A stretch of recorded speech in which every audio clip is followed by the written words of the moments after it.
네, 여러분 안녕하세요. 이번 강의에서는 교재 362쪽을 보겠습니다. 362쪽을 보시면 지난 강좌에서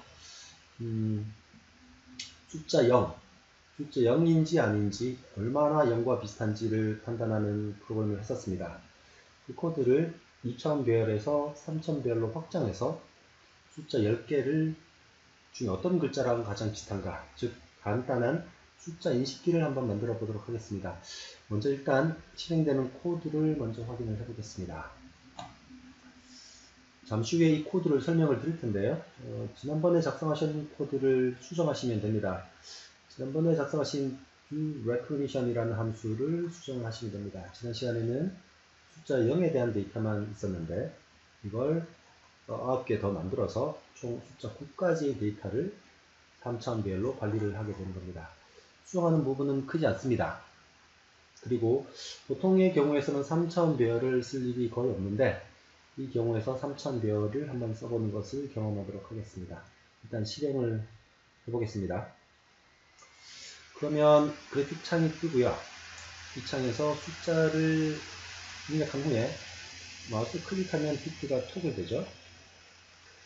밑에 Start Recognition 이라는 버튼을 누르면 인식 결과가 1이라고 나옵니다.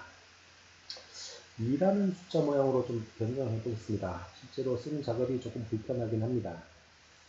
2라고 입력하고 누르면 2라고 나오죠. 조금 숫자를 변경을 해 보겠습니다. 2가 치나요? 2 나오네요.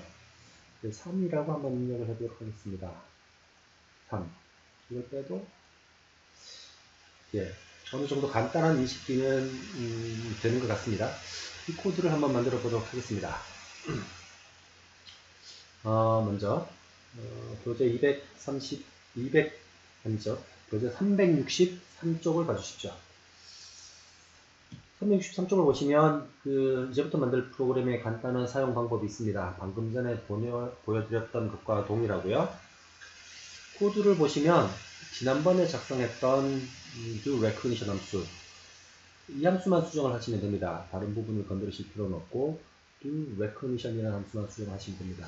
지난 시간에는 2000 배열을 썼습니다. 5행 5열짜리. 그런데 5행 5열짜리 배열이 10개가 있어야 됩니다. 그래서 3000 배열을 쓰고 있고요.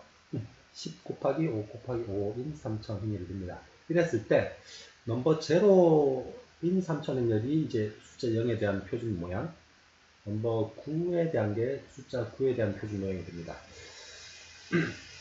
3000 배열을 쓰시면 중괄호 여러 개가 나오는데 코드처럼 보기 쉽게 하기 위해서 코드처럼 인덴트를 주었습니다. 그래서 이것이 넘버 0번째, 1번째입니다. 그래서 0번째는 0고요. 1번째는 숫자 1에 대한 모양입니다.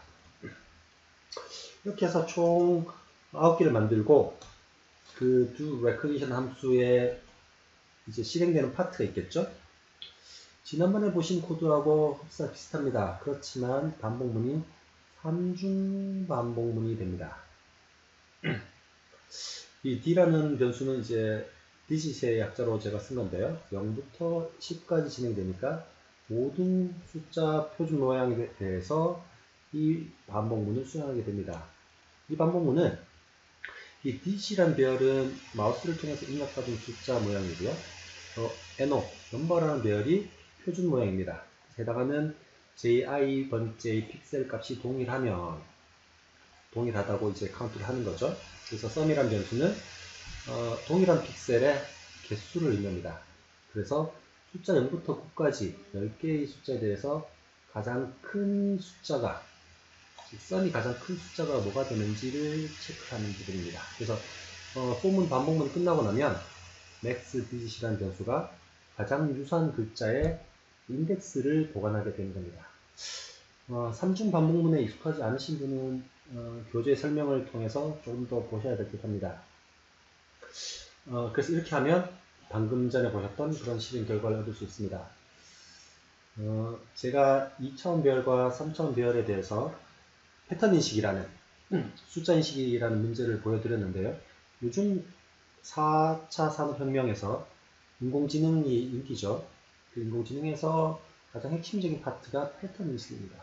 그래서 여러분들도 시연을 많이 공부하시고 패턴 인식이나 인공지능 관련도 많이 관심을 주셨으면 좋겠습니다.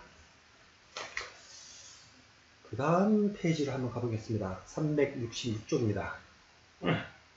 먼저 말씀드릴 것은 교재 366쪽에 오타가 조금 있습니다. 프린트의 포맷 문자인데요. 잠시 후에 설명을 드리겠습니다. 그래서 교재에 오타가 있다는 말씀을 드리고 시작하도록 하겠습니다. 이 장에서는 2000별과 1000별이 어떤 관계가 있는지를 살펴보려고 합니다. 행우선 할당, 교재를 보시면 row major 할당, 뭐 이런 말이 있는데요. 예를 들면 이런 이야기입니다. 지금 데이터라는 배열 변수가 이행사열입니다. 이행사열인 2000배열인데요. 이 이행사열의 모든 엘리먼트들을 한번 출력을 해봤습니다. 그래서 ij 번째 %d로 출력하고 있고요. 그리고 해당하는 ij 번째의 데이터의 주소를 출력해 봤습니다. 주소는 %p로 출력을 하죠. 그리고 해당하는 값도 출력을 해봤습니다. 출력된 것을 보시면 실제로 10, 60, 20, 50 이렇게 순서가 되어 있죠. 그 순서대로 데이터 값이 출력이 됩니다. 그죠? 그리고 주소를 보시면 모든 주소가 4씩 증가하고 있습니다. 16준수에 익숙하지 않으신 분은 4라는 것을 확인하기 어려울 것 같은데요. 8 다음에는 9, A, B, C 해서 4입니다. C 다음에는 D, E, F, 0. 근데 이걸 보면 2000배열이긴 하지만 실제 메모리에서는 행우선이죠. 행우선이란 말은 0행을 먼저 다 할당하고 그 다음에 1행을 할당한다는 겁니다. 그래서 실제적으로 내부적으로는 어차피 RAM이라는 메인 메모리는 1차원입니다. 2차원이든 3차원이든 다차원 배열은 실제 1차원 모양으로 저장되는 것을 알 수 있습니다. 367페이지에 가보면 문자열을 여러 개 저장하기 위해서 2차원 캐릭터 배열을 많이 씁니다. 이렇게 쓰면요. 어떻게 되나요? 애니멀이라는 배열은 2차원 배열인데 3행 10열입니다. 예전에 말씀드린 것처럼 문자열은 큰 따옴표로 지정을 할 수 있다고 했죠. 그래서 예를 들면 이게 애니멀 0번째 행입니다. 그리고 이게 애니멀 1번째 행이고요. 이게 애니멀 2번째 행이 됩니다. 그렇게 되면 이렇게 활용하실 수 있습니다. 예를 들어볼까요? 지금 캐릭터형으로 5행 20열을 쓰고 있고요. 스캔F로 입력을 받습니다. 그래서 해당하는 이름과 점수를 입력받는데요. 예를 들면 학생들의 이름과 성적을 입력받는 겁니다. 그래서 만약에 입력을 이렇게 했다고 하면 출력을 한번 보시죠. 5개의 모든 자료에 대해서 name i를 출력해 봅니다. name i를 %s군요. name i니까 name 0번부터 name 4번까지 있을 텐데 입력받은 각각의 문자열이 2000 문자형 배열에 저장되는 것을 알 수 있습니다. 실제로 성적 입력이라든가 등등 실질적인 어떤 프로그램을 짤 때는 이런 문자열의 배열을 많이 쓰게 됩니다. 그래서 캐릭터형 2차원 배열 많이 쓴다는 점 알아주셨으면 좋겠습니다. 다음 페이지 한번 가보죠. 368쪽입니다. 실제로 문자열 배열이 이렇게 7행 4열로 선언하면 총 7개의 문자열인데 각각의 문자를 작은 따옴표로 캐릭터로 추가를 해도 됩니다. 이렇게 할 때는 문자열의 끝을 알리는 \0 ASCII 0번 문자죠. 입력하셔야지 문자열의 끝을 명시적으로 알려주게 되는 거고요. 그때야 비로소 %s로 출력을 하면 원하는 결과를 얻을 수 있습니다. 혹시 궁금하시면 \0를 다 빼시고 한번 출력을 해보시면 이상한 결과가 출력되는 것을 알 수 있습니다. 이렇게 문자열 배열로 초기화를 할 수도 있지만 꽤 불편합니다. 작은 따옴표를 입력도 많이 해야 되고요. 그래서 문자열 2000 배열은 이런 식을 많이 씁니다. 그래서 실행 4열이라면 이렇게 3글자짜리를 입력하면 되죠. 그때 문자열은 3개처럼 보이지만 문자 끝은 무조건 \0가 있다는 점을 염두에 두셔야 됩니다. 그래서 칼럼의 개수를 꼭 4 이상으로 잡아주셔야 됩니다. 중요합니다. 369쪽의 마지막 줄에 이런 줄이 있습니다. 이런 줄은 향후에 포인터라는 것을 배우고 설명드릴 텐데요. 별표가 좀 특이한 내용입니다. 일단 포인터 배열 변수를 이용해서 문자열 여러 개를 저장할 수 있다라고 아시고 자세한 내용은 향후에 소개시켜 드리도록 하겠습니다.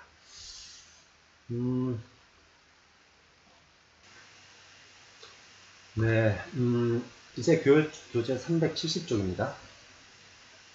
이제 이번 강의에서 비로소 2차원 배열을 이용한 벽돌 깨기 완성을 한번 해보도록 하겠습니다. 일단 실행되는 프로그램을 한번 보도록 하겠습니다. 실제로 지난 강의에서 만들었던 1차원 배열, 벽돌이 하나 배치되는 것과 코드가 많이 다르지는 않습니다.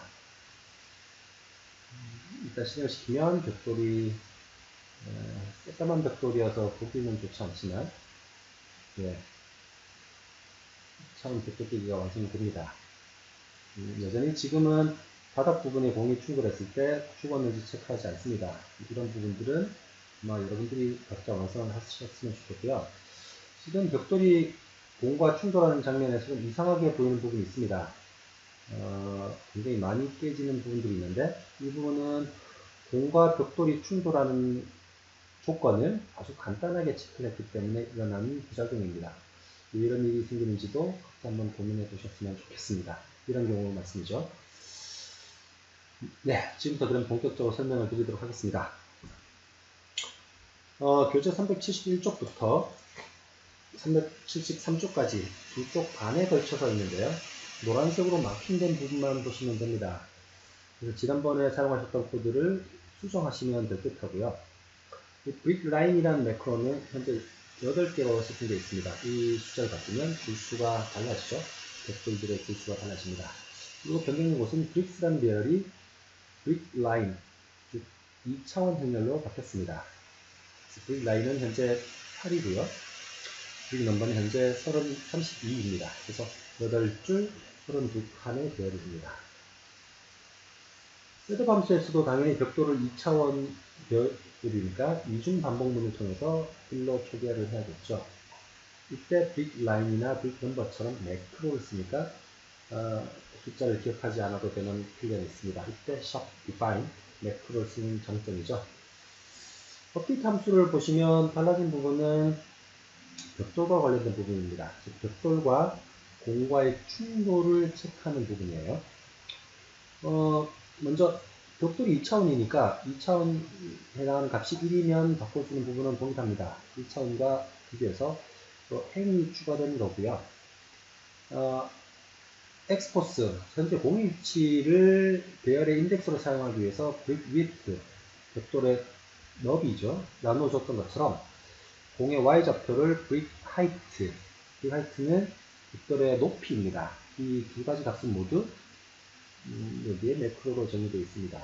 그래서 벽돌이 현재 40픽셀 높이의 64 너비가 됩니다. 나머지는 동일한데 지금 이 부분이 있으면 이 부분은 잘 보시면 네, 잠시만 치워보겠습니다. 네.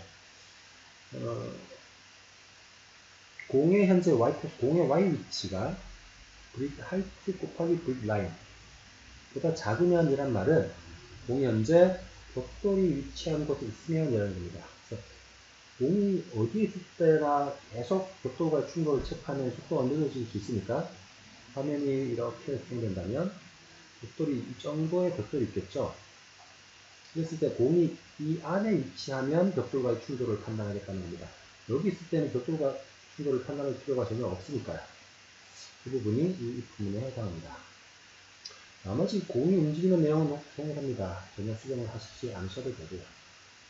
주로 함수도 벽돌을 색칠을 그려주는데 당연히 벽돌이 2차원 배열이어서 이중 반복문을 쓰고 있습니다. 이중 반복문을 쓰고 있습니다. 네, 나머지는 동일하네요. 네, 여기까지 하시면 2차원 배열을 다 배우신 겁니다. 굉장히 힘드셨을 것 같은데 교재를 보시면 374쪽부터 375쪽, 376쪽 배열에 관련된 연습 문제가 많습니다. 실제로 배열과 2차원 배열, 이중 반복문 굉장히 자주 쓰이는 기능들입니다. 많이 쓰셔서 숙지하셨으면 좋겠습니다. 그리고 377쪽을 보시면 오픈 프레임워크 실전 문제가 있습니다.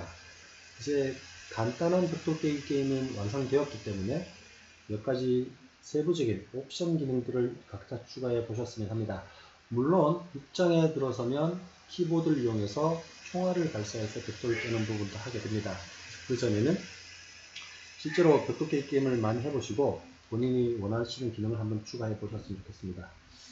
또한 오픈 프레임워크의 연습 문제 2번인데 실제로 현재의 문자인식, 숫자인식은 정해진 표준 모양이 하나밖에 없습니다. 그래서 조금만 글씨를 달리 쓰더라도 또는 기울여 쓰더라도 인식을 못하는 경우가 많습니다. 실제로 패턴 인식에서 나온 이슈들인데 이런 것들도 각자 한번 생각해 보셨으면 좋겠고요. 또는 오픈 프레임워크 실전 문제의 3번 대부분의 간단한 기능은 지금 다 소개가 된 상태입니다. 그래서 지금까지의 기능만으로도 여러분 스스로의 게임을 한번 디자인하고 어렵지만 한번 만들어 보셨으면 하는 게 제 소망입니다. 378쪽을 한번 가보시면 네 번째 잔소리가 있습니다. 지금까지 배우신 게 대충 시하는 문법의 한 70%는 배우셨다고 보시면 됩니다. 아마 힘드셨을 텐데 지금까지 내용이 아주 중요합니다. 바로 옆 페이지 379쪽에 보이는 포인터라는 인형은 굉장히 까다롭습니다. C를 배우시는 모든 분들이 힘들어 하시는 분야인데요.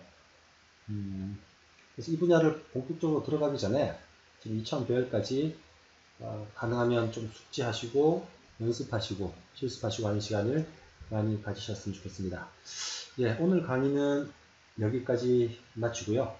다음 강좌에서 379쪽 포인터 변수 하도록 하겠습니다. 수고하셨습니다.